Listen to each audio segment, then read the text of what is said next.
The prison is not constructed of concrete and steel. It is assembled from terms of service agreements, firmware updates, and permission prompts accepted in haste by a tired thumb. This is the project of digital shackles, not a grand conspiracy, but the emergent outcome of 1,000 monetization strategies and behavioral nudges, converging to transform the device in your pocket from a tool of liberation into an instrument. Its ultimate purpose is not punishment, but modulation, the gentle, inexorable guidance of your attention, your desires, and your actions into channels that are profitable, predictable, and politically inert. The warden is not a scowling figure behind a desk, but a friendly interface, a helpful reminder, a curated feed that knows you better than you know yourself. The cell door clicks shut, not with the sound of a lock, but with the satisfying chime of a notification, promising connection while delivering confinement. Phase 1 is the inventory of the soul, the comprehensive mapping of the self into data. The smartphone is the perfect census taker, always present, always observing. It logs your physical movements through GPS and cell towers, charting your routine, your deviations, your secret places. It records your social graph, not just who you know, but the tone of your communications, the frequency, the latency of your replies, mapping your alliances and affections. It monitors your biological rhythms through keystroke dynamics, screen touch pressure, and the accelerometer, inferring stress, excitement, fatigue, and illness. It catalogs your consumption, every search a confession, every purchase a testament to desire, every pause video a marker of waning interest. This data is not stored in a single ominous dossier, but fragmented across 100 corporate servers, traded and consolidated in real time by behavior brokerage firms. The result is the ghost, a dynamic, predictive model of you that is more accurate than your own self-image. The ghost knows what you will want before you feel the want, knows what you will fear before the first chill of dread. The prison is built to the exact specifications of this ghost, its walls padded with your own preferences, its bars forged from your own habits. Phase 2 is the economics of addiction, the conditioning of the human spirit. Every ping, every like, every scroll refresh is a variable reward, a slot machine lever pulled in the palm of your hand. The architecture of apps is engineered to trigger dopamine spikes, to create micro-routines of craving and satiation that bypass higher cognition. Infinite scroll negates closure. Autoplay eliminates the conscious choice to stop notifications, simulates social urgency. The smartphone becomes a portable Skinner box, training you to seek validation, novelty, and distraction in its glowing rectangle. Your attention is not merely captured, it is farmed. It is harvested in seconds per view and sold to the highest bidding advertiser. Your free will becomes a commodity, auctioned in milliseconds to algorithms that specialize in manufacturing consent, not for political ideologies, but for consumer impulses. The shackle here is psychological, a subtle rewiring of neural pathways that devalue sustained focus, deep reading, and solitary contemplation. Mind, accustomed to the frantic pace of the feed, finds the offline world slow, barren, and unbearably quiet. It voluntarily returns to its stimulus cage, rattling the screen for another pellet of information. Phase 3 is the constriction of the world, substitution of the proximate and the real with the mediated and the convenient. The smartphone begins to serve as the exclusive interface for reality. Dating is filtered through profiles and algorithms, reducing the messy, risky humanity of attraction to a swippable catalog. Navigation is outsourced to turn-by-turn voice commands, atrophying internal spatial awareness and the serendipity of being lost. Knowledge is reduced to summarize snippets and voice-assisted answers, negating the deep associative journey of research. Social interaction migrates to performative platforms, where relationships are quantified in followers and likes, and the fear of missing out replaces the joy of presence. The physical world starts to conform to this digital proxy. Restaurants optimize their food for photo sharing, not taste.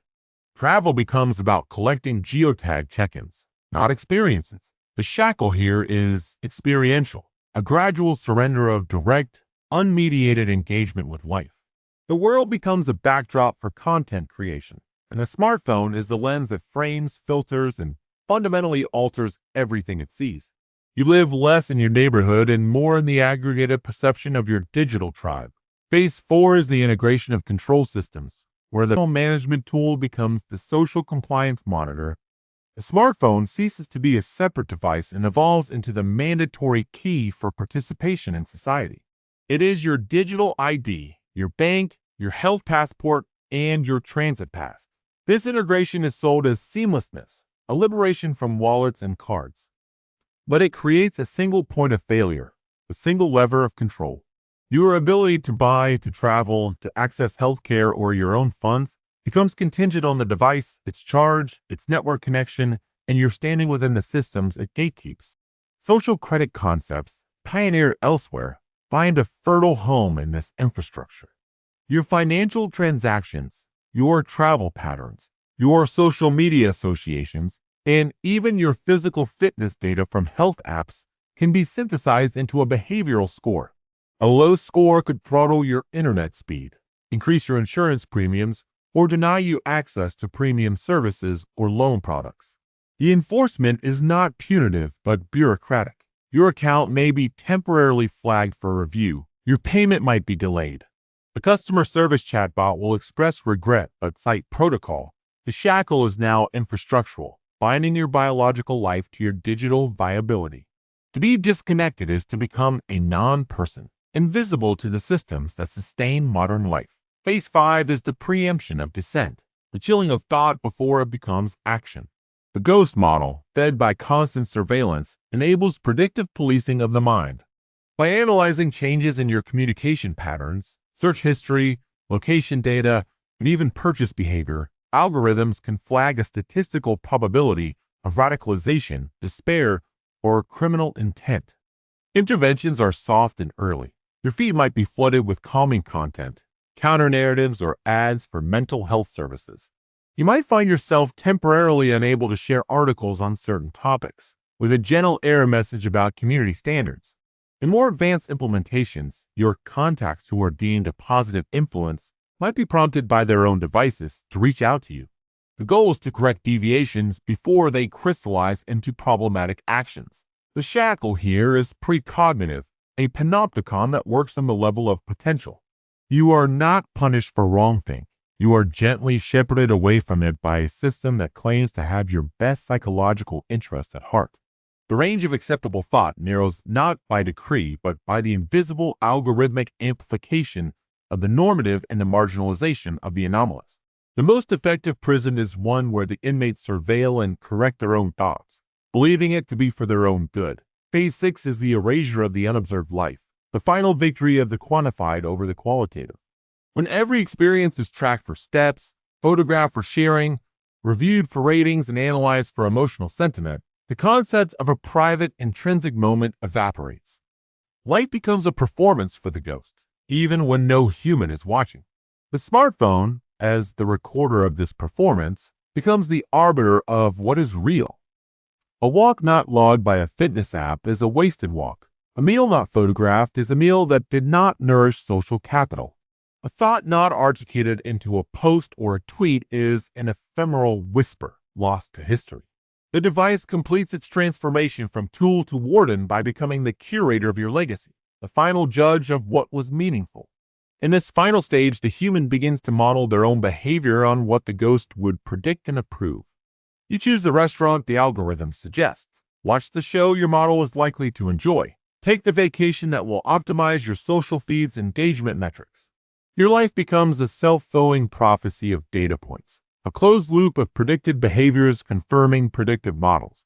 The shackles are now metaphysical. You are free to choose anything you desire as long as it is within the spectrum of choices your ghost has already anticipated and prepared for you. The prison is so comfortable, so personalized, that the very concept of escape becomes meaningless, as there is no outside left to imagine. The final walk is the loss of the desire for a key, the quiet contentment of a life perfectly managed, perfectly predicted, and perfectly confined to the globe.